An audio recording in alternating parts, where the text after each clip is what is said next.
ফ্যাসিবাদের পক্ষে যেসব মিডিয়া কথা বলবে সেসব মিডিয়ার বিপক্ষে অবস্থান অব্যাহত থাকবে জানিয়ে বৈষম্যবিরোধী ছাত্র আন্দোলনের অন্যতম সমন্বয়ক হাসনাত আবদুল্লাহ বলেছেন, আওয়ামী লীগের প্রশ্নের সর্বপ্রথম যে বিষয়টি আসবে সেটা হচ্ছে তাদের আগে বিচার হতে হবে।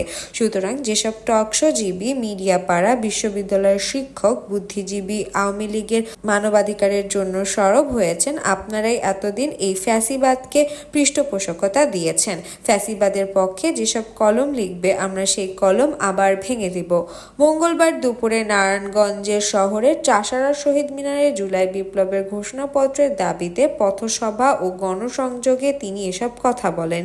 এরপর সিদ্ধিগঞ্জের চিটাগং রোড এবং সোনারগাঁও উপজেলার কাঁচপুরের পথসভা ও গণসংযোগ করেন। হাসনাত আবদুল্লাহ বলেন, ফ্যাসিবাদের পক্ষে যেসব মিডিয়া কথা বলবে সেসব মিডিয়ার বিপক্ষে আমাদের অবস্থান অব্যাহত থাকবে। ফ্যাসিবাদের পক্ষে যেসব মগজ আবার তাদের চিন্তা প্রসূত করবে তাদের চিন্তা বিপক্ষে আমাদের শক্ত অবস্থান থাকবে।